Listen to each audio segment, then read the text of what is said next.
Hello, I am a researcher from the Squid Research Lab, where we study mysterious squid that can change into humanoid form.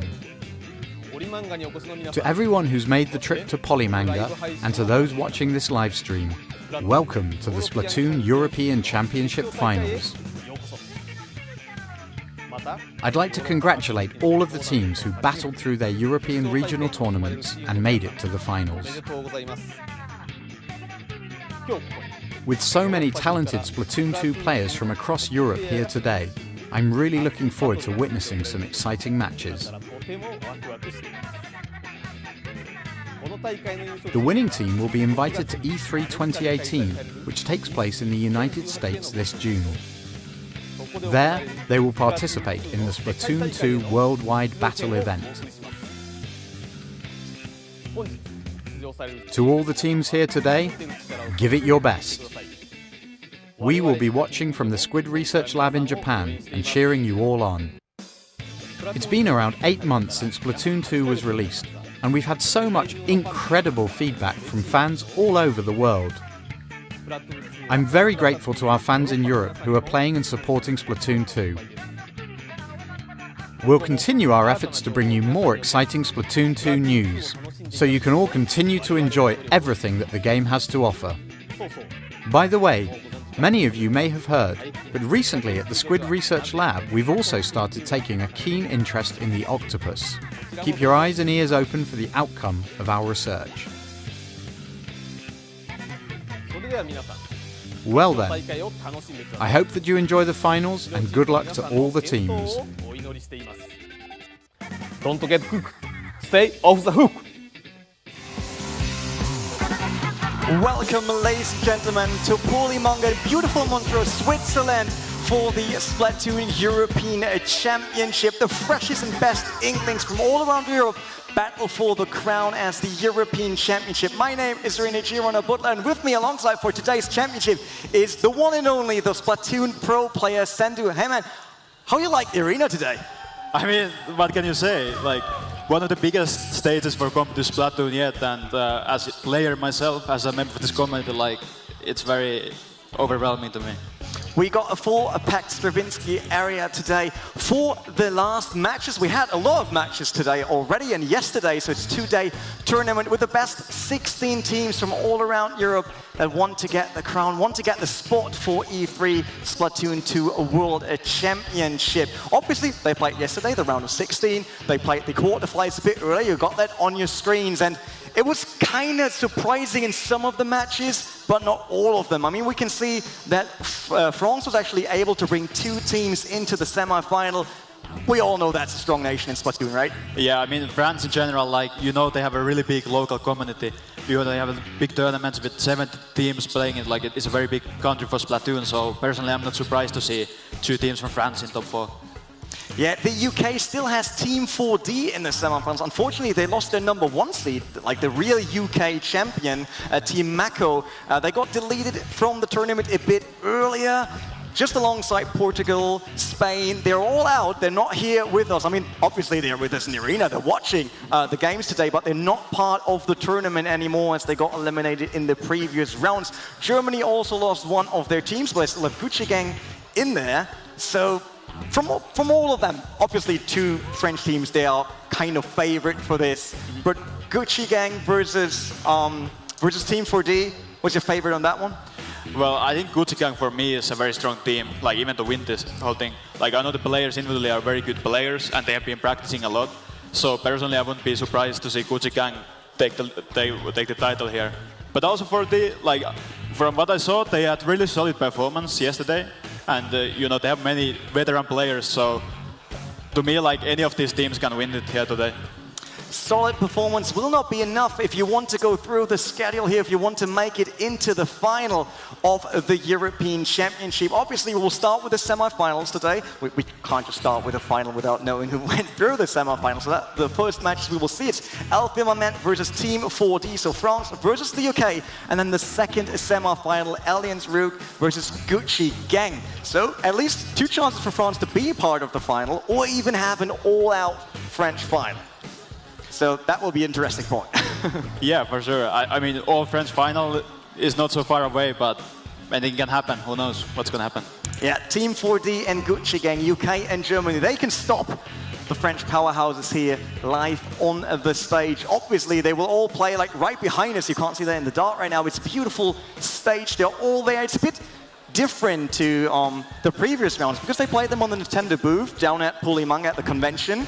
And now it's this huge stage in front of so many people out here.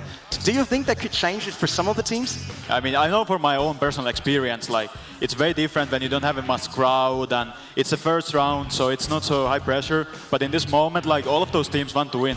So it's very like a big pressure situation for all of those teams. And we know that at least Team 4D, they got offline experience. They have been at the Splatoon 1 final back in Paris. They have been at EGX. For Gucci Gang, that should be the first offline final as far as I know. For the French, did they had offline experience before?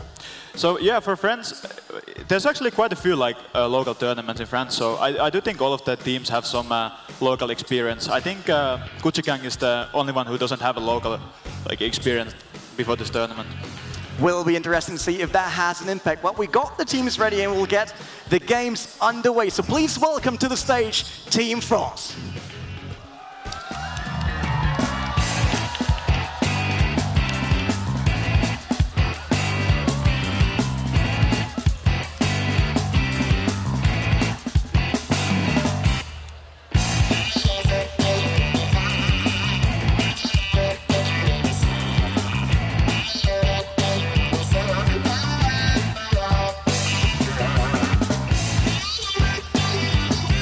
Like they're a bit shy.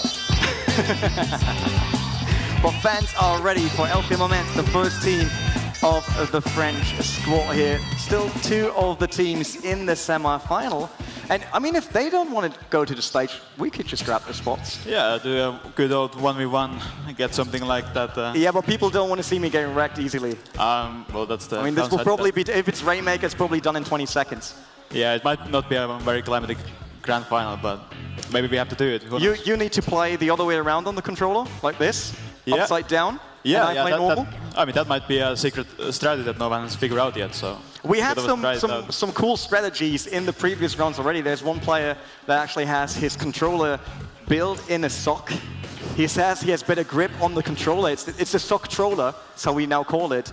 And it's a lot of creativity in the Splatoon community, right? Yeah, well, I saw a picture of that and I was personally a bit shocked, to be honest, but you know, whatever works for you, and personally, I thought look at that, good. They made it! They definitely got some support here in the audience, that's for sure. But obviously they also have an opponent here, and that will be the legendary team of dudes. So welcome to the stage, Team 4D.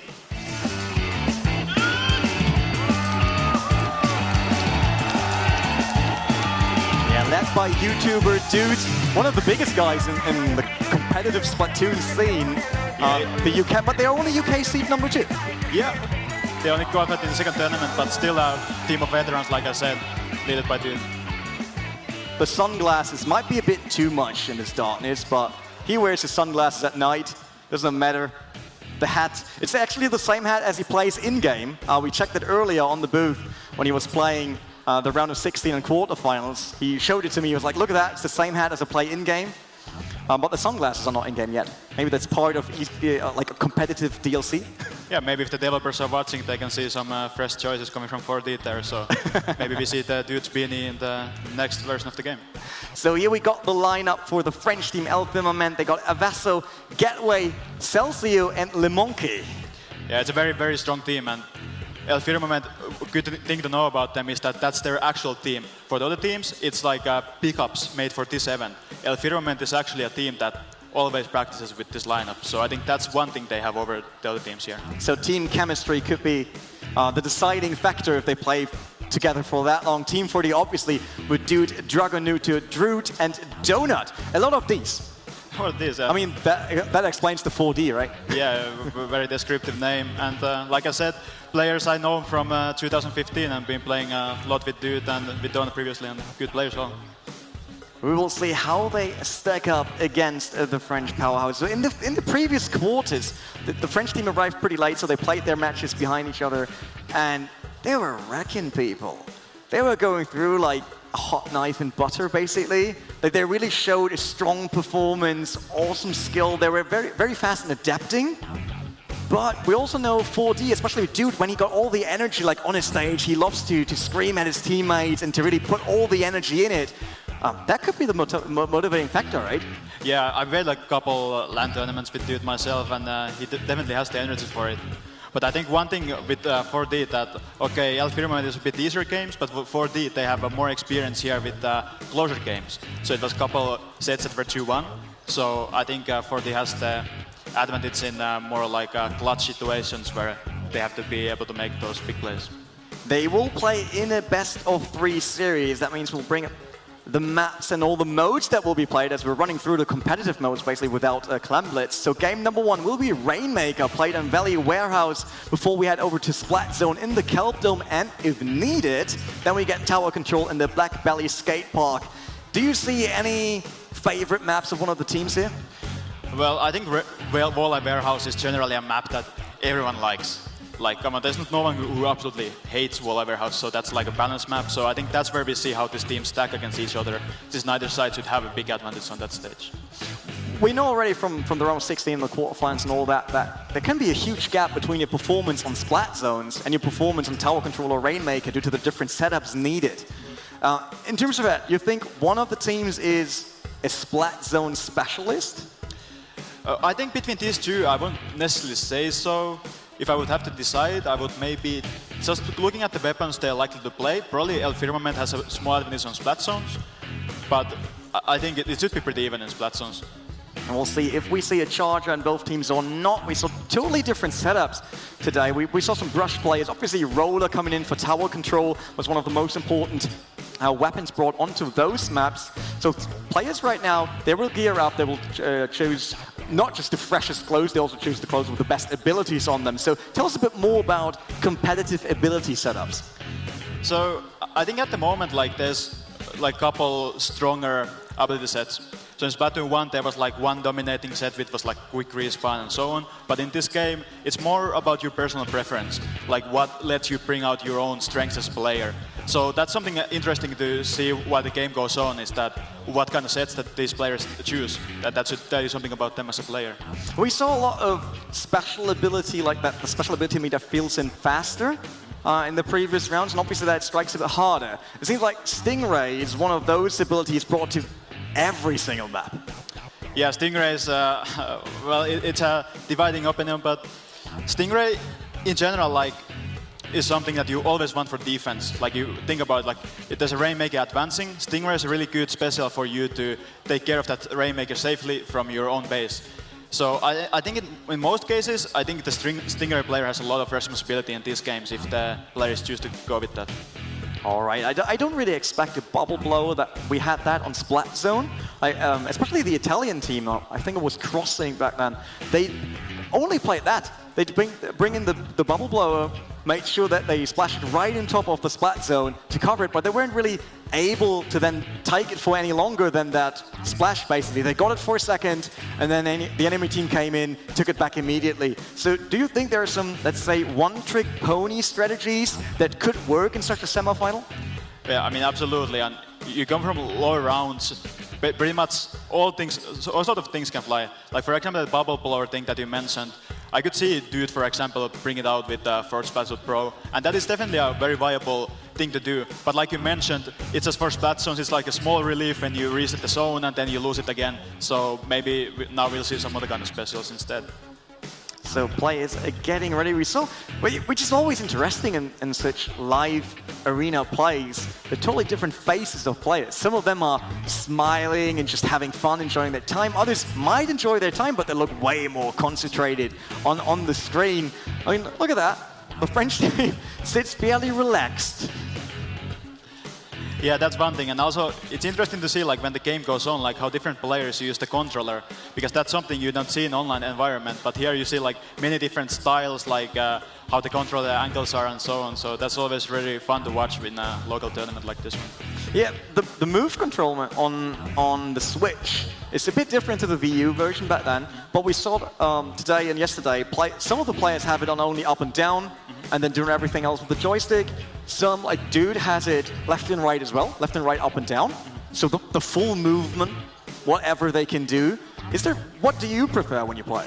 But personally, I don't do so big movements, and like I feel like I'm pretty like standard player. Like I don't like anything crazy. But some people, you can see like them holding the controller like upright, or like completely level, or anything in between. And it's just to me like it's so fun to see all the different styles people have, and then they still have the same like great performance. So that definitely tells a lot about the controller methods. There we see the Switch, Nintendo Switch. Obviously, they all bring their own Switch. As we got the docks here, they just need to put it in. That's one of the great features of the console. And then they're ready to go. Yeah, that's it. Like I was at Genesis 5 LAN tournament earlier this year, and that was like one of the big benefits from now having the Switch. You just pop it in and take the control, and you're ready to go. Before, if you wanted your own console, it was like Wii U, and you had to like bring it all, and it was not as convenient as with Switch. So I think that's a really great thing for the players for a LAN tournament like this one. Was Dude actually live streaming from the stage? Was that live on his phone? You saw him hanging around with the phone, probably doing live stream right now. Am I on the camera? He's okay. Am I on the camera as well, Dude? I just want to make sure. You will make me famous. Might be too far away. Actually, get me on that camera, but it's all right. I got the big one here, so it's not that bad. Waving to their fans. See, we wait for them to be ready to play the first map here. You talked about that already. Valley Warehouse, one of those more neutral maps. Not really one of the maps with crazy plateaus. Not really giving an edge to any of the teams. Yeah, well, personally, I like starting with a map like that, because neither team should have a crazy advantage. So it really comes down to who knows the basics better. For something like Walleye Warehouse, like, is very, very basic as far as maps go. There we see they get the teams ready. Obviously put them in the right team. Otherwise, this might be not that good. Yeah, we see Druid, Liquid Dude, Dragonuta, Donut. They're all in 4D. And the rest is El Firmament, the French team. Yeah, looks good to me. Get it going. Rainmaker. Obviously, just to explain that mode, in case people don't know, there is this weapon in the middle. It has a shield. You need to pop it. If you pop it, then it explodes in your color, basically. Then you pick up the Rainmaker, and you want to bring it into the opposing base on a podium. Yeah, that's it. And especially in these high-level games, you normally don't see the knockout coming out. Like I talk about, Walleye Warehouse is pretty neutral map, so it's quite hard to knock out. So for high-level teams like this one, it usually comes down to points. So you gotta be smart about, do I go for the points early and risk getting wiped, or do I play more careful push? So that's another thing to look out for. Yeah, always interesting to see how much teams like invest in the build-up before actually taking the Rainmaker. Same for tower control. Like, do you pick the objective immediately and try to rush through somewhere, or do you try to make sure that in coverage is on point, that turf is the way you want it to then set up your route? I think in general, like that's one way that you see how well do these teams coordinate. How fast do they pick up the Rainmaker? Because with teams that aren't as used to playing together, you see that they have like a fight, like, do I pick the Rainmaker? Who picks the Rainmaker? And you waste like valuable seconds like this. So you definitely want to pick up the Rainmaker as soon as you have advantage, so you can get those points early on. Will be interesting to see which team got the upper hand today in the match. We saw some teams that had a very good first push with the Rainmaker. We had down to 19 today. We saw down to 1. They got stopped right before putting the Rainmaker onto the podium. Everyone was sure that this game is done, and then they get stopped. Yesterday, Team UK actually was Team 4D. They got stopped by Germany like that. Germany won with 1 inch in the end on the last second in overtime. So, hope the hall is ready for the first map here. It is Rainmaker. Make it rain everywhere. It's France versus the UK. Team 4D versus El Firmament. We got the UK on green, and we got France on purple. But France is not even starting. They're trying to chill out there. Something went wrong with them. Yeah, looks like some kind of problems there. Yeah, they're not going. I mean, I see Selkio moving in. But that's it, there's a booyah all over the place. We saw that as meme already. But it seems like they will restart that one. Did someone choose the wrong gear? Yeah, who knows what can happen in this local tournament. But there we already saw, like, I think one player that I personally am watching is Brasario. So he's a roller player, and I think he's definitely one of the strongest ones in Europe. And roller right now is a really, really strong slaying weapon. So I think when Brasari picks up the roller, we can expect some kills from him. So definitely gonna have my eyes on him. I can tell you from my own experience in ranked mode, which is not as high as your experience in ranked mode, you know, but roller players are the one players that I don't want to see on the opposing team because I'm always running into them. Like I'm swimming around, you know, like chilling out, trying to get closer to the objective, and then there's a roller. Done. Yeah, it's always like when you least expect it, when you least want it, then. Like, or the fling. I mean, let's be honest, when they jump up and fling the weapon then, they have such a huge range for such a powerful weapon. Yeah, for sure. But now we are at the local tournament, so I think you have to have much better spacing and you have to have much better like rhythm to your game, basically. So you can't rely on the latency or anything like that, but it just comes down to your skills and your positioning and stuff like that with roller. What about the sloshes? We saw sloshes yesterday, we saw sloshes today, this morning when we played out the other rounds. Do you think a slosher right now is always mandatory for your lineup? Well, I don't think mandatory. I don't think there's any mandatory weapons right now. But slosher for me is something that, okay, it's very strong to have. It's something that gets you very fast map control and has a really solid like sub weapon and special weapon. So we have many like really great slosher players in the top 4 right now. So I think we're gonna see a lot of slosher, and it's a very strong weapon right now. Yeah. Yeah, the slosher obviously giving you all the turf coverage that you will need to swim further with it, but it's not the fastest, right? So what are the downsides to all the in coverage you do and all the damage you deal out? What is the downside of the slosher? Well, slosher, I mean, it's not always the strongest in 1-versus-1 situations. It has quite a big so-called like end lag. Like when you slosh, then you have to stay still for a long time. And now we are at the local tournament, so there's a lot of opportunities for the enemy to punish you from that. So I think that's definitely one big downside to slosher in general. What about the charges? We talked about that back then in Paris when you were still playing on Splatoon 1. Charger players were the big thing. Like if you had a good charger player on your team, then you had a lot of map control. You made sure that the opposing team is not able to move around freely. Is charger still that like practical? Well, I think going to Splatoon 2, we didn't right away see the same strength with the charger players. So still, if you are a good player, you have a good aim, solid fundamentals, then yeah, you definitely can make some damage with the charger. And I know for a fact we will see some charger players here in top 4. But you trade off ink control and such, so often people prefer to go to Spatling now, where you can get the same sort of like long-range skills, but also get the map control. Yeah, now you listed all the abilities you need to have to play charger, and then we know why I don't play charger. So we're ready once again. The UK is in blue, France is in yellow on the left side. There we go, we're going on. First match here at Paulimanga Stravinsky Hall here in Montreux, Switzerland. Beautiful place. The shield's not popped yet. Both teams actually going very aggressive in there. We didn't saw that in the round of 16, that both teams actually tried to fight for the pop off the shield. It happened now for the Team UK. We see all of them, one place, no one going for the outside. Yeah, so it's very important to get the first pop as you get map control. As you can see, for this right away getting out Firmament players after getting that map control from it, and they can start the early push. Dragonuto now onto the Rainmaker with the help of Dude that actually covered the right side of the map. They lost the Rainmaker right after that. 73, not that quick, but it seems like they will leave the objectives to the same player all the time because Dude is always rotating around, like left and right.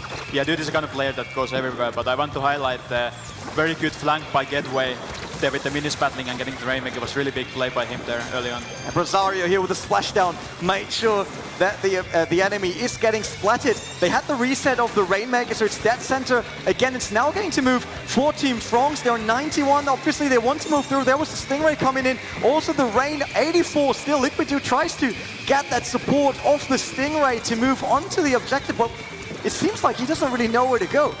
Yeah, they still have the good map control, but I think there you saw the value of defensive Stingray.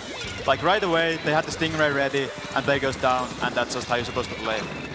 Dude probably in a very bad spot. A lot of opposing ink around him. Yeah, there comes the splat in. I mean, there was no way to go for him. It was yellow all around, but still the UK popped the shield. Donut now onto the Rainmaker. Try to switch sides here to avoid the French team, but he ran into a defensive that was just set up for him. Looks like a trap.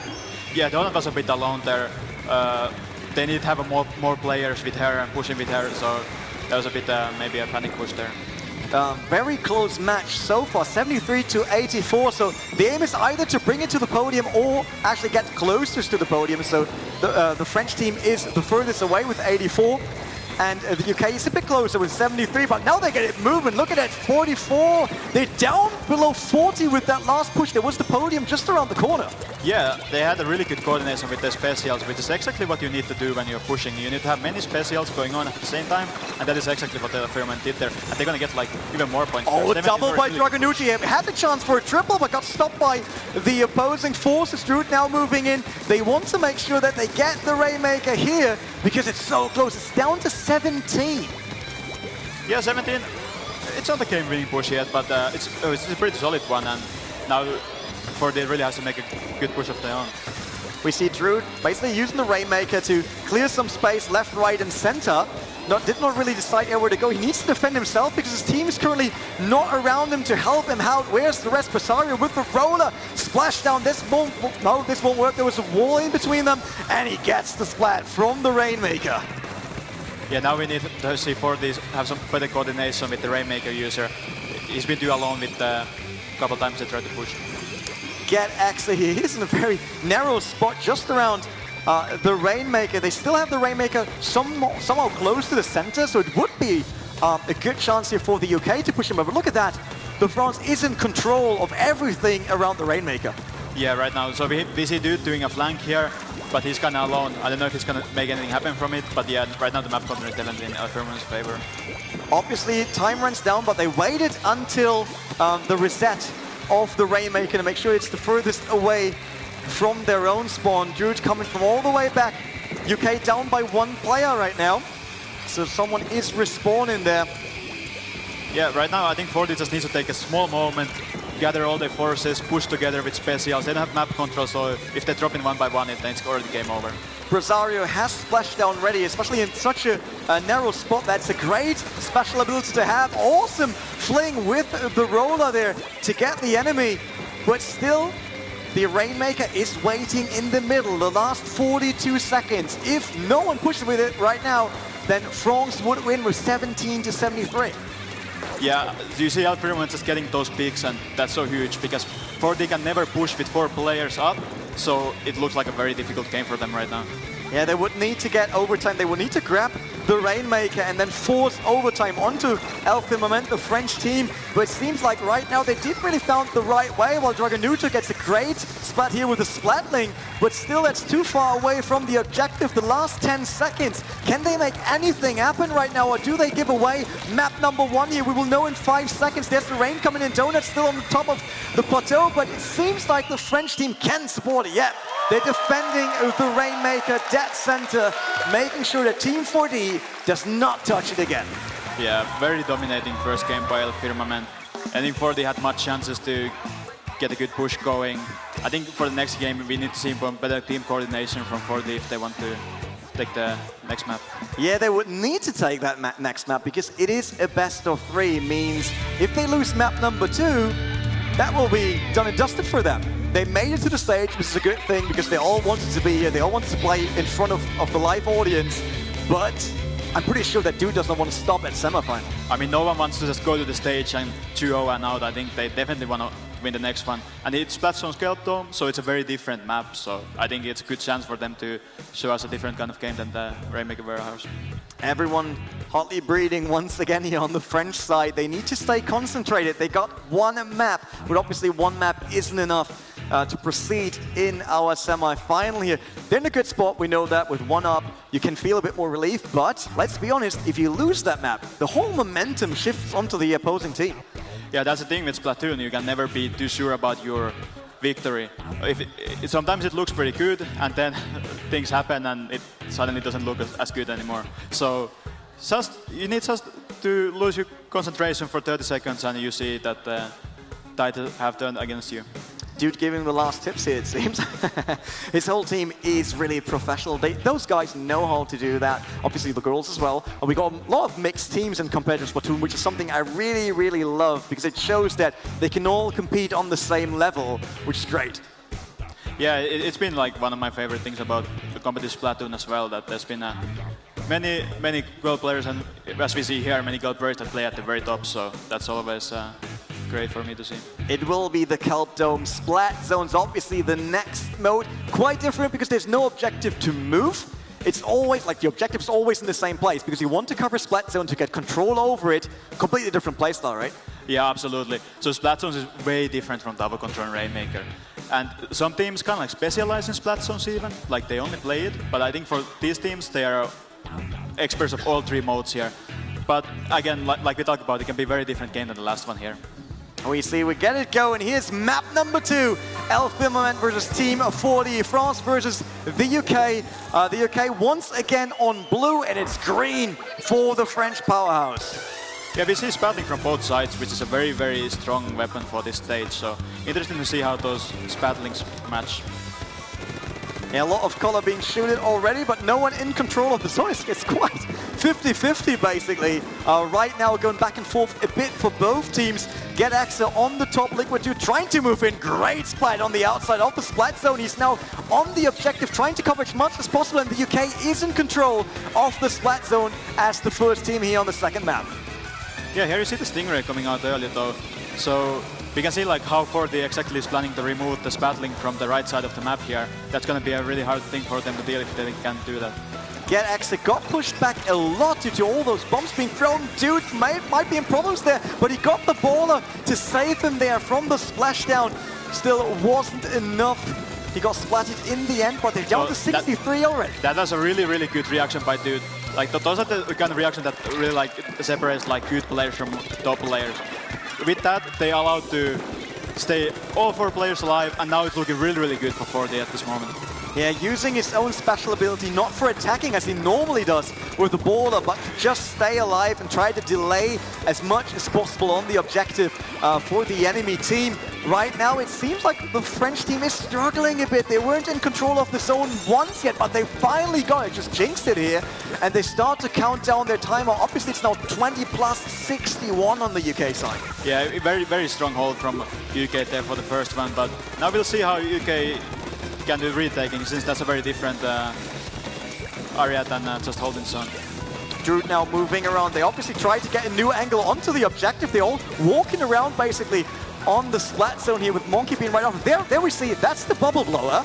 That's the tactic the Italians introduced by the double here. Look at that Monkey getting Dude and Donut just one. LeBlanc is just popping off like... I saw this guy do some insane stuff in top 8, and it seemed like it's just continuing here. Yeah, it seems like that is a normal thing for him to get in the big splats with doubles or even triples here. Dude once again getting not the upper hand in this fight. Yeah, it's not looking very good for 4D at the moment. But very good kill by Druid there. If they can just ink the zone, it's not enough. But then look at that. They just got it once. They only needed it once off the hands of the Team UK. That's how good the teams are. Like, UK had it under control for so long, but give one chance to the French team and you might end up with losing the map. Yeah, absolutely. And there we saw 2 different specialties for splat zones. One is taking it back, and one is holding it. It seems like UK was pretty good at holding it, but just for taking back, they weren't able to coordinate it as well. So we got the winner of the first semi-final. It will be the French team. I'm not sure about the name here in the lower right. I think it should be El Firmament. But Team 4D is eliminated. Dude didn't make it into the final again after EGX, the big letdown when they lost. And Mako actually grabbed the title on EGX with Team 4D being out of the tournament on the first round actually against Team Mako. Yeah, I mean, that just tells you how good the top 4 is. Like, all of these teams are really solid teams, and El Firmament especially just showed their strength in that game and going to grand finals with a clean record, so that's pretty impressive to me. That is true. We'll say goodbye to the sunglasses here and the hat. I'm feeling kind of sorry. I like him as a personality on stage. Look at that. Always looking fleek. On point. Yeah, it never feels good to lose like that, of course. Yeah, it seems like, I'm not sure, but they didn't stand up there.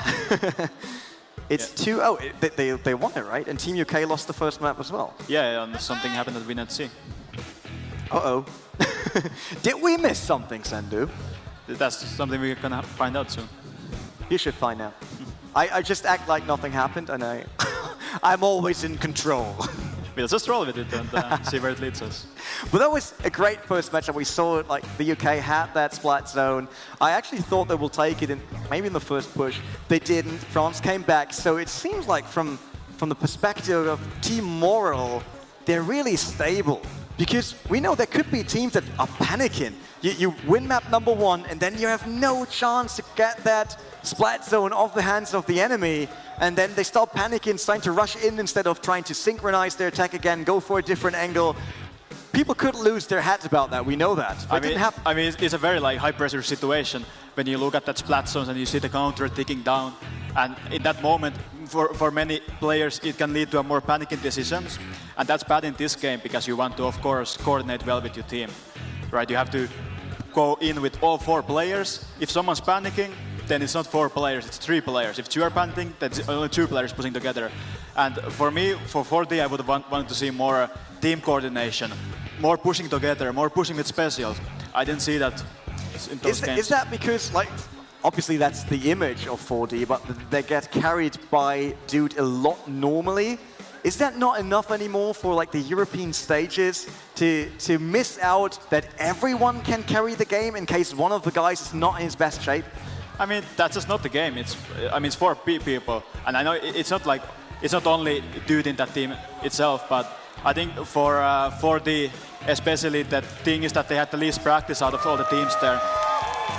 But now we have, I believe, Rogue versus Kuchigang, so yeah, it's going to be another interesting match. They are on the stage already, but look who just joined us here. Hello. Welcome to the caster desk, basically, in this big arena. And yeah, you did it. You just did 2-0 against Team 4D. Yeah. How does it feel? Like, is it the first big arena match for you guys? Yeah, it was one of our greatest match in Splatoon 2. We're really excited to play the grand finals right now. So is there anything that you think you need to change? Obviously you had 2-0, so it wasn't too much of a challenge, people could think. Was there anything that you want to improve on until the grand final? Yeah, that's not the case. We didn't win easily enough. Like, not easily enough, that's confident. I mean, they were really strong. We had a lot of trouble in the second match on Splat Zone in Cape Dome, where they pushed to 20 points and it was really hard to keep up.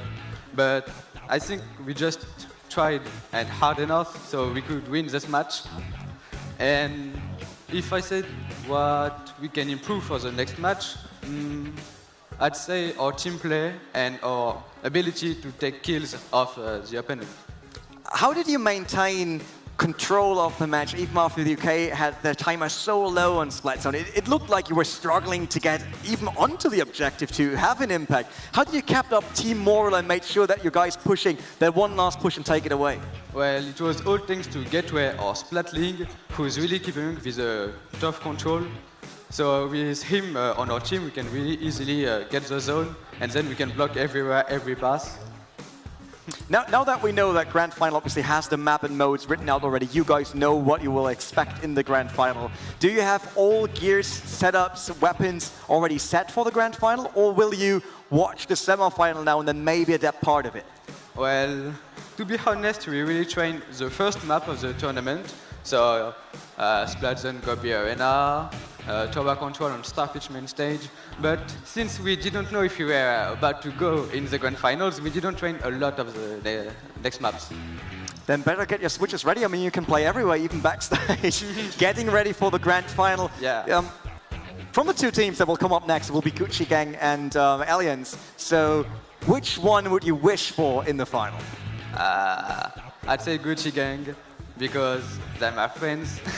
Oh, I was expecting those. So like, oh, the French team will be great because then we know the European Championship will be French. But you prefer the Germans? Yeah, I like German people. Oh, that's nice. Thank you. It's all good, man. All right, so we saw different weapon layouts you used onto those 2 different maps. From all the modes, we have Rainmaker, Splat Zone, and Tower Control. Which one is your favorite? I'd say Tower Control is my favorite mode. Tower Control. Okay, we will see what happens in the grand final and which map they might take in the grand final. But it's time to get the new teams onto the stage, and they are all ready. So we will have on the left side the guys in blue. That is the French team, and right on your screen right now. Oh, they lose. They're just leaving. Did we miss it? Thank you, guys. They just decided that, hey, this weird man is talking about us. We should better get going. It's all right. No worries. So let's start and bring them one-on-one on stage so they can have their moment on the arena. But we heard it. They like the German team more. There is another French team in it. Do you think it's just because they do want to lose against their own? I mean, I don't know. For El Firmament, they have more experience playing against Rogue, but at the same time, Rogue has more experience playing against them. So maybe they don't want to play against an opponent that knows them too well. So that might be one reason. Yeah, that could be one of the reasons, but please welcome on stage the second French team. It's Alliance Rogue.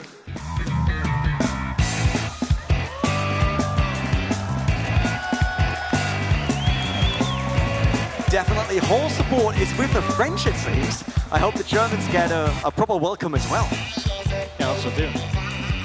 There we go, everyone with their headsets, everyone getting ready. Obviously, they saw the other team already winning, so they know they want to get in the grand final. They don't want to lose out. It's Ezra, Sorin, Kyver, and Gray. And we know Kyver and Sorin, probably some of the strongest players in Europe. Yeah, absolutely. I mean, you can say that about any of the players. Like, to me, this is an all-stars lineup. It's just about how well they come together in that match to decide. All right, but it's time to meet their opponents for the semi-final. Please welcome on stage the Gucci Gang from Germany.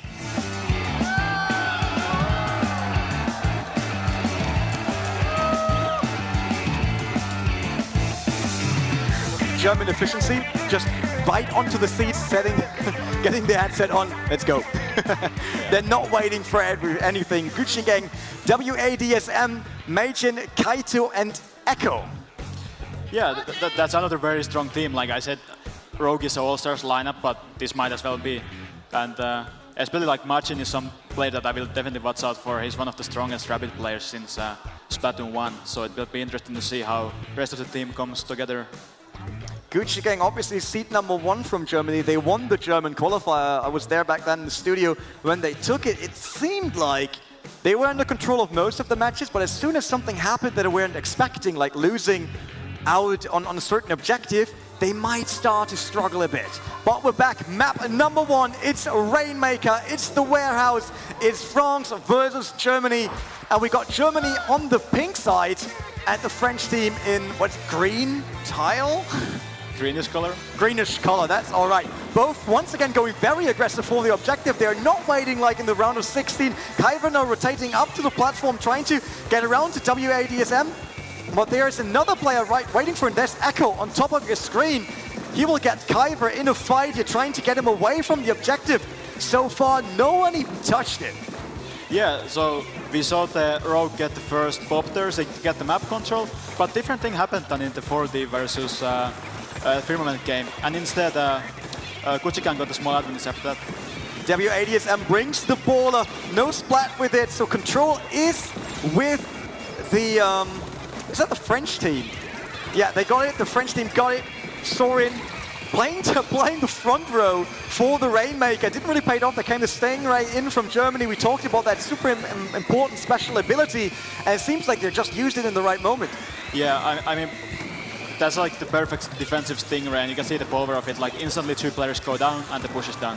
And that's a really good play by Germany there. Currently, Ezra and his team, they pushed it to 48, then the reset came in. From the German team, they made sure that it gets back all the way to the dead center, but we can see map control there is definitely with the French. Yeah, absolutely, and it's looking pretty good for Alliance Rogue now. If they can just make a 1 coordinate push, it's gonna be a... Oh, Kaito with the jetpack gets Ezra. Yeah, he tried to get him mid-air, but there was no chance. Echo, sneaky, just going in there, getting the Rainmaker, getting it going in the direction of the French powers, of the French podium. They're going over the left. It seems like all of the others are to the right, but they splatted the Rainmaker right on top. You can see Matchin use bomb rush right away, but he goes down. That's a very common thing that teams do, where they dive with the Rainmaker, and then you have the Rainmaker set, you can instantly pop it with the bomb rush, so that was really strong thing that I tried to do there. We had a full team blow, basically, so Germany had to respawn with all 4 players. Look at Echo with the charger taken 1 by 1 there, really being the defensive tower they need there. Yeah, well, we talked about the charger and how good it is. Well, I think Echo has showed how good it can be if you know what you're doing. Still the Rainmaker wasn't 40 for the German team. So they took the lead with that one push, but 48 and 40, we're not talking about crazy numbers yet. Yeah, this is not a game-winning push yet. So I'm still excited to see that one big push coming in from either of the teams. And right now it can be really either of them like. Kaito got the jetpack, used it for the first splat with his teammate there. There could be a triple in there for them. He gets Kai with it. I think there was Sorin on the left, but he couldn't really get the shots connecting for that. Who got the Rainmaker? Rainmaker is with the French squad, or was with the French squad, but dead center again, so not really getting any points in. The baller, I think that was WASDM. Yeah, nice play by Kiver there, dealing with the baller. And this is one of those things that show you expert play. The Rainmaker to the right side, so not respawning. They probably wait for that, or wait it out somehow. Kaito, they all try to get control of mid once again, but the French team is really holding that strongly. We see a lot of green color everywhere. Now Germany moves forward at least a bit, but Stingray is coming in, so everyone has to get away from it, trying to not get splatted. Another Stingray for Echo as well. He goes back, probably using Stingray against Ezra here. That's a really big play by Echo there. He goes at one splat, jumps back, gets Stingray off. Really smart play by him. So Sorin with the Rainmaker now. France is getting it to move it once again. That was the middle, so they finally crossed it. He needs to avoid the Stingray. Look at him dancing left and right, but it was splatted in the end. Yeah, you can see the difficulty here. Every time they're pushing, Kuchigang has the Stingray at ready, and it's very hard to push at that situation. You have to hold control for a long time to make a push despite that. We're below a minute, and Germany could take this map by just 8 points in case Kyver and Sorin and his teammates are not able to get it now. It's respawn in the middle. They used the suction bomb to get it off quickly, but is that enough? It's another 36 seconds to go. They're now getting it moving. There's the 48 on their... Oh, they get splattered right on their own marker. Yeah, they still have the ink armor to work off with, but then again the bomb rush is going off with matching, so... Kyver, very strong 1v1. We saw that there around the corner. Majin got it as well with the blaster onto him. He gets Sorin and Gray, a double coming in for the Germans. Can they pop it and close it? But it's 35 for the French team. They made it happen. They now need to carry it all the way over to the map to make sure they win. Big lead they need to take. It's only 35, so... Yeah, but still they need to get to the 40 first. It's 3 seconds, 2 seconds. Obviously they get overtime if they're still in possession of the Rainmaker, but if it gets popped once, it's done and dusted here. They still have it. They're still in the middle. They try to move everywhere. Now they have the Stingray ready, so now Kuchigang has to move if they want to keep this game going. Who got it? It's Echo, and Echo gets spotted in the middle, and that means Alliance Route, the French team, gets map number 1. Yeah, that was a very back and forth game, but I think you saw the expertise of Rogue there at the end, since at the very high stress situation they were able to keep it calm and get that one crucial push which won us the game. So. Yeah, very, very close map here. Both teams actually had what it takes to win, but at least from my experience from seeing on the map, it seemed like the French team was better in making sure that turf is covered. Yeah, I think so too. But for me, Kuchigang saw some better objective play. Like, you could see those Stingrays coming off from Echo, and they were really big in making that game for them. But now it's Splat Zone, so there's not the objective, so we gotta see what Kuchigang is able to do here on Splat Zone Sculpt Dome. Yeah, are the Germans able to take game number 2, map number 2, to actually stay alive in the semi-final? Or will we actually have in an all-French grand final of the European Championship? I mean, I'm pretty sure they got the support of the whole for the all-French lineup, but I would like to see a mixed nation final. Yeah, I mean, Splatoon European Championship, so you would hope 2 different countries in the grand final. But like we talked about, France is a very strong Splatoon country, so it would be well deserved for them. Definitely, we don't need to talk about that. They came here, they showed impressive performance. They never really struggled in any of their matchups so far. Not that they have been easy matchups, but they showed that they can do. It's not like a lucky shot. We saw the German team against Team 4D. I think it was Hallo that faced Team 4D. And they just got one map off the hands of Team 4D with a very lucky last push on overtime and took it away, and then next map they got smashed immediately. So that never happened to the French team. They never took a map just out of a coincidence. Yeah, I see what you mean. Kelp Dome it is. Map number 2, semi-final, and number 2, still France versus Germany. The French are ahead by 1. They could eliminate the German squad here if they take Splat Zone fast enough. Soren, Ezra, Kaiva all moving in, but they got Kaita, WDSDM, and Echo on the other side. Seems like no one could get the upper hand here in the skirmish. Yeah, it seems like Kuchigang is going down though, but it's sort of like 2v1 in the middle now, or 2v2, so we see who is able to catch the control here. Who will be the first one to take the zone? There's the rain coming in, helping out here. We got the French on green again, and orange. That is the color of Germany right now. They are the first to take the zone, but hey, we saw that in the other semi-final. It doesn't mean anything. Yeah, but there's a small difference here. Watson goes down with the rain cloud there at the end, I believe. So now they're already down a player when Rogue makes their first push here.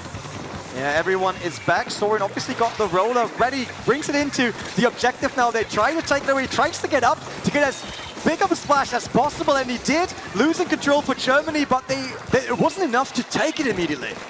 Yeah, so they were trying to coordinate the specials, but I'm guessing it just didn't quite work out like they thought it would. Kaito got the splash down ready. Currently they're leading 61 to 100, getting splatted mid-air. Very good splat pleasure in there. Major now walking around. The Germans are doing good here with the splat zone. Seems like that's more their mode. They're getting out Gray on the outside, and I think there was Soren just around the corner as well. Kaiba moving in from the opposing angle, and it's 40. Yeah, it's been a pretty good game for Kuchigang so far, and I think big factor here is Machin and Rapid Blaster. It's a very strong map for Rapid, and I think Machin has been putting in some work. Look at that Margin with the matchup against Kyber. His teammate helped him out to make sure that Kyber's can also get Ezra. That are 2 down from the French team. 3 in total right now. It's 1 versus 2 we had for a very short time. Majin on it, and Germany takes the map number 2. They staying alive, bringing us to map 3. Yeah, that's what we want to see. But I think here we see Gelblom, how hard it's actually to get in. Even good teams struggle with it. Even good teams have problems getting the all 4 players pushing together. And we saw it in the 4D game, and we saw it now again. Yeah, it is the first time for us here in the semi-finals that we will go to map 3, which means we will see tower control as the deciding map, which is more... I mean, it's a mixture between Rainmaker and Splat Zone. Like, sometimes the objective is moving, but to me, at least, it feels more close to Rainmaker, which was something the French were able to grab. Yeah, so for tower control, I think good thing to know is that, I mean, many players like it, and for Germany especially, okay, this is a country where Blaster is extremely popular. You look at the German player, and probably they play Blaster, at least at one of their side weapons or something. And then you have Skate Park, tower control. Well, what's really strong here is Blaster. So that's, I think like by default, this is good map for Germany. Yeah, Black Belly Skate Park will be the deciding map. Obviously, a lot of elevation changes. This tower in the middle that really helps, but you need to get up there first to actually grab the tower. Is it about fast movement? Well, I think what really defines the map is that it can be neutral for quite a long time, but then it's kind of like snowball. Like when you get it rolling, it gets bigger and bigger and bigger and harder to defend. So I think that's what we're going to see here. There we are at the skate park. Get your skateboards out and get ready here for map number 3, the deciding map between France and Germany. France is on orange, and Germany, there are the purple guys from the right. All the Inklings coming in now. Moving on to the tower, WADSM is moving up first. He tries to get on the tower, but he got Kaiba right in front of him. Kaiba gets it. We're soaring together. They pushed onto the tower, moved it the first inches. Not that much, but they got control. Yeah. I think Kuchigang is kind of spread out there. Machin does a good splatter, but one thing I would like to highlight about Machin is that I'd say while he's a good Octopus player, I was definitely expecting him to go rapid, same as Gray on Alliance Rogue, but it seems like Kuchigang is starting their own push now. Yeah, Germany was able to push back the French squad and wipe them out completely. Look at that, they really came forward, they're close to the first checkpoint, but then they got Major now with the brush here, put it onto the first checkpoint, running it down 89 to 67. It seems like the German, they found their rhythm, they found their strength in this matchup, and this will be very hard. Yeah, we might see the snowball that I talked about now. So we need to see some specials going off from Alliance Rogue as soon as possible if they want to avoid the knockout here. There it is, 32-31, moving on to the second and last checkpoint. Ezra tries everything, gets the double against Kaido Major, but then gets spotted right in front of the tower. That might be the last move. It's 5-4, 3-2-1. Germany takes map number 3, making it happen. Germany eliminates Alliance Rukia. The Gucci Gang will be in the grand final. Yeah, I think Gucci Gang just in those last 2 games we showed really the power of them. So they know splat zones well, they know the double control, Rainmaker well. What a matchup. They got behind 1-0 on the first map, then they took the second, got all the momentum on their side, and then took the game on map 3, eliminating the French squad here, and we got the mixed up grand final. Yeah, I mean, that's great to see. You know, there's probably some German people watching, there's probably some French people watching. So now we have a representation for both of those, so I think that's pretty great. Will be exciting to see how the grand final now looks like, because like I said, the Gucci Gang in the previous matches, to me, they didn't look as much in control as the French are. The French, El Firmament, obviously, they want to win. Both want to grab the trophy because it's all about going to Los Angeles for E3, participating in the Splatoon 2 World Championship, facing the biggest teams of the world. Obviously, that's something everyone wants to do. They want to represent their nation there, but both teams also can struggle sometimes. The Germans more lately, the French look better. But it's a grand final, it's a live audience, a lot of pressure on those shoulders. So that might be an interesting one here. I think one thing about Gucci Gang though is that they've been playing harder opponents in this tournament. Like Rogue, to me, was my favorite to win this tournament so far. Well, Gucci Gang just took them out like no problem. And before, I believe they played Team Mako, which is another like top contender for me personally. So while El Firmament has had very solid games so far, I don't think they have had as many like those tough games, which is like they need that experience right now in the grand final if they want to win. Yeah, experience is needed. Obviously, you said that already. We lost Team Mako, the other UK team, the actually UK champion with the siblings on it. They got 2 female players. The siblings considered as one of the best players probably in the world besides Japan. We know they're super strong over there, but they really didn't got in the mood. When we saw them on the booth, they were very like into themselves, not really trying to lift the event. They tried to stay focused, and it seems like that didn't work. You got it on your screen. That's how everything played out and how we do the final now. Still a chance for 2 nations to grab the European Championship trophy, but this will be a super strong grand final. Yeah, I think this will be a great set to watch. Like El Firmament, Gucci Gang, both of those phenomenal teams, and personally I can see either of them take the trophy here. Yeah, the trophy, obviously there is a cool trophy at the end. We will have that moment where we got shown, finally, that trophy that is there for the European Championship. And it will be one of those moments you don't want to miss. I mean, obviously, you can be proud of making it to the stage already because there are 16 teams of the best in Europe. So you made it to the stage, but then being so close, being in the grand final, sitting there like, I could go to LA, I could have the World Championship on my hands to do something with it. And then losing it, that hurts. I mean, personally, I was in the same situation 1 year ago. We actually had a French team go last year when we had the go for Splatoon Grand Finals. And then we had Rising Moon, which is also a French team, which actually had Ersa, that is now eliminated. But we see the strength of the France's like year after year. But yeah, losing a Grand Final like that, it's really tough. So I don't think any of the players come here to grand final to lose. Like, that's not a possibility. All the teams are ready. Gucci Gang, obviously, they stayed in their place because they just played the semi-final, and now we go into the grand final. It's map number 1, our last match of the day. El Firmament from France versus Gucci Gang from Germany. The Gucci Gang on green, while we have the French team, El Firmament, on blue. Yeah, it's a pretty standard lineup from both teams, what we've seen in the tournament before. But again, by default, I would say this is a pretty strong map for Gucci Gang, and just looking at those weapons they have available. It might be a strong map for the Germans, but it was France taking the tower first, moved it back immediately, so not much going on. But look at that, look at the in-coverage done by the French team. That's huge, because they got the wipe, but they're also pushing forward very fast, so they get the map control. You look at how the whole base for Gucci Gang is blue right now, and that is not the color they want it to be. Stingray on the German side helped them to stop the tower right after the first checkpoint, but first checkpoint is done, something the Germans didn't achieve yet. And again, like, I keep repeating it, but the strength of the Stingray in defensive pushes, it was way bad for Kuchikang, but one Stingray and they're back in the game. Monkey and his team, they're all pushing it forward to 63, getting spotted on the way up the ramp there. Echo waiting on the other side with Kaito to stop them, to build up a defensive line here to make sure that Elfimant cannot move further in their territory. They finally get it over the line, you get their tower moving in their direction, but the French coming back, there was the rain helping them out a lot in that center. Yeah. I think it's been a super strong start for El Firmament so far. And I think one thing they have over Kuchikang is map control. They have the mini-spattling that can put a lot of ink down for their team, which makes it easier for them to move. So I think that's one thing that El Firmament is doing right. Echo being a friend of plants and trees here, with working on top of that tree, but still his team is trailing.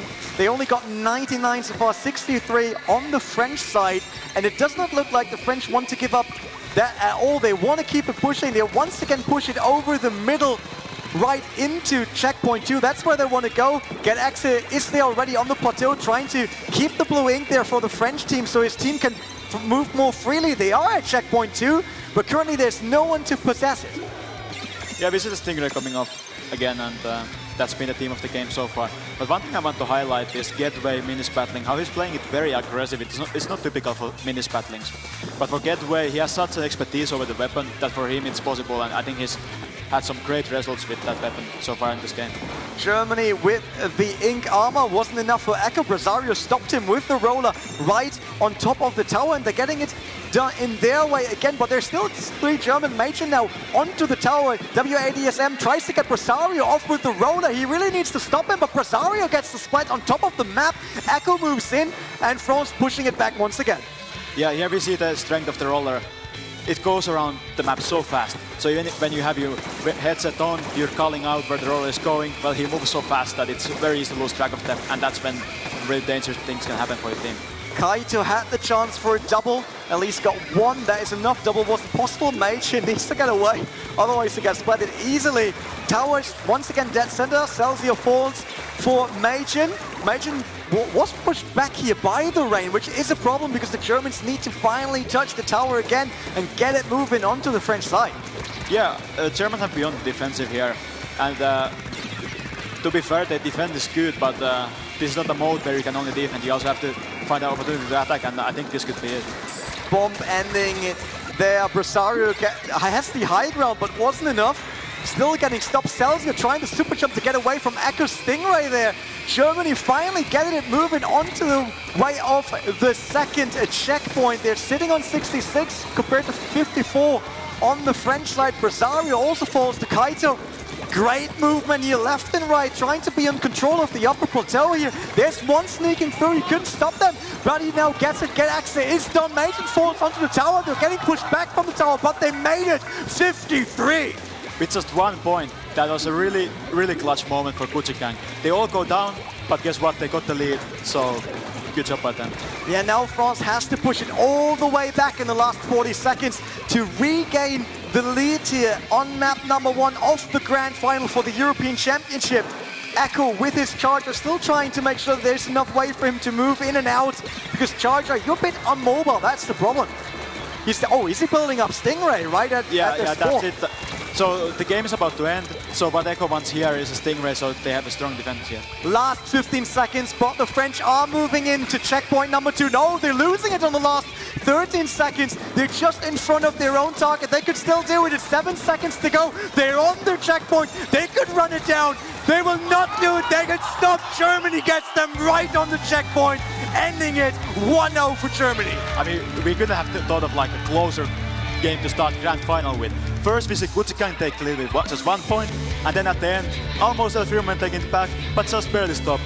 So I think that's going to tell us how close this Grand Final will be. That was the crucial stop. France was on the tower. They had it moving. They were sitting exactly on the marker. They only needed 1 more push on it. And then Germany was able to stop that in the very last second.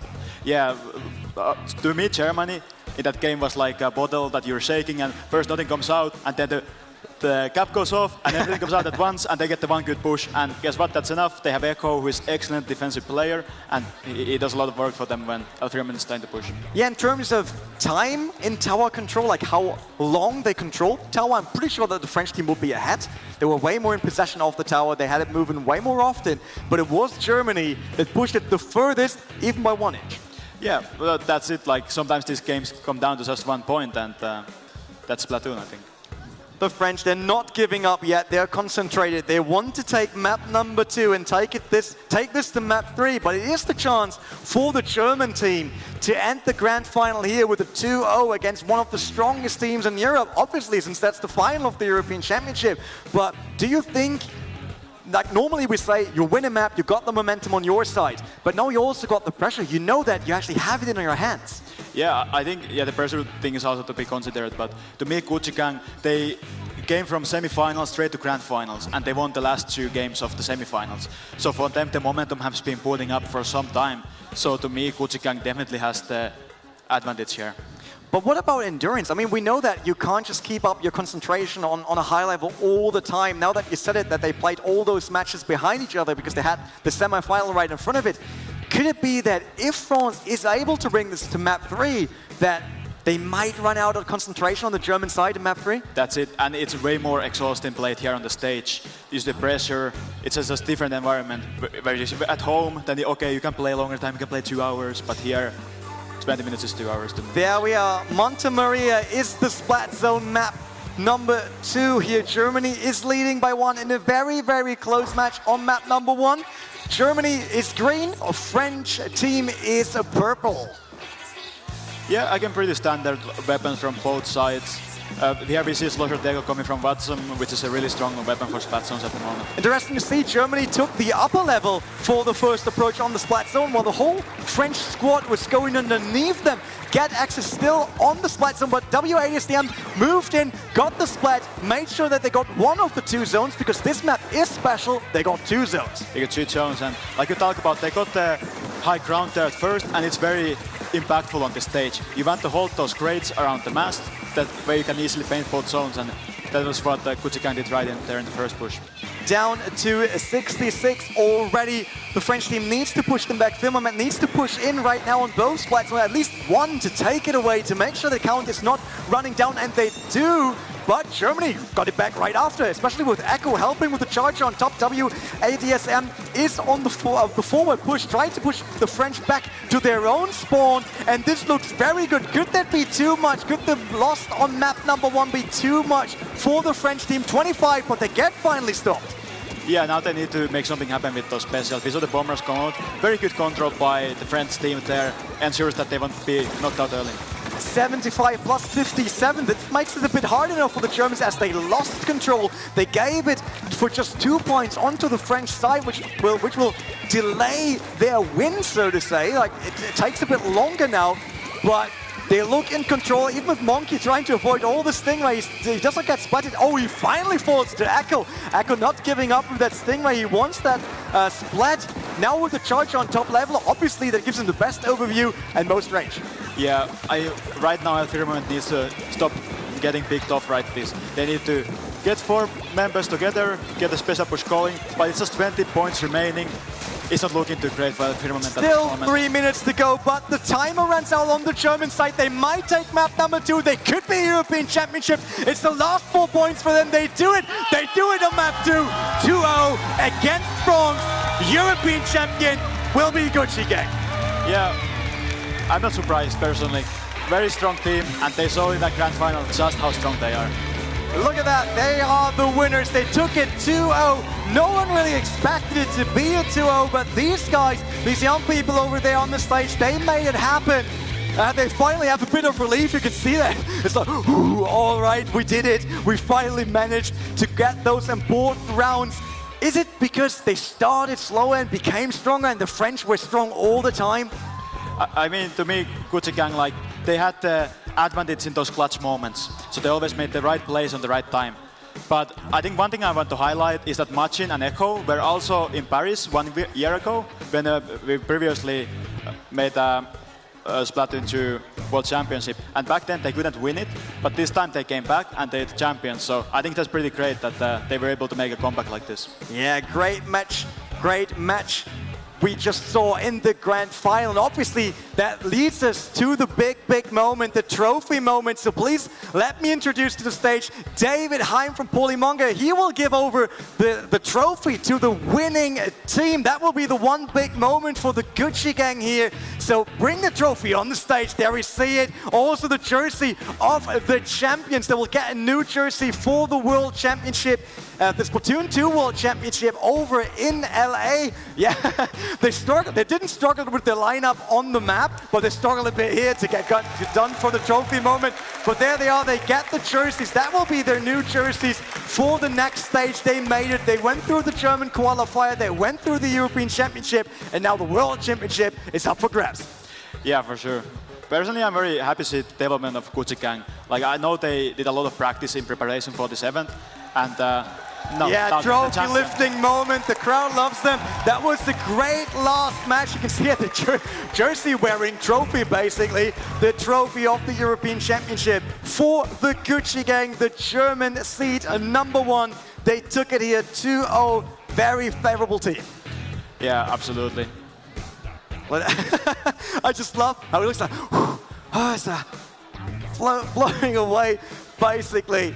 But that is it. That was the Splatoon European Championship. Let's recap it once again. We had all the qualifiers all around Europe. So many teams participated, tried to actually get to this event first, the Switzerland event here at Polymonga in Montreux. They had to qualify for that. Then the top 16 teams, we flew them over here, had great 2 days. They enjoyed the time. We enjoyed the games we saw on the booth all over the place. The public was able to visit all of that, to see all of that. And then this lovely moment in Stravinsky Hall, this great auditorium for the big European final. Great crowd, really, I love that. I have to thank everyone that came around for the European Championship or watched it at home on YouTube, on Twitch.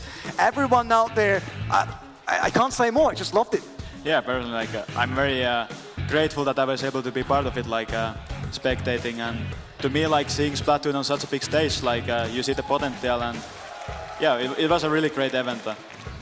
A great event for sure. We got the winner, Gucci gang, and that means that we can also say thanks to everyone involved on this project. Obviously, Nintendo, Polymonga, all the companies involved, all the admins, all the player managers, everyone that makes such an event happen. Obviously, thanks to you as well for joining me at the caster desk. And I have to say, for your first time, it was pretty good.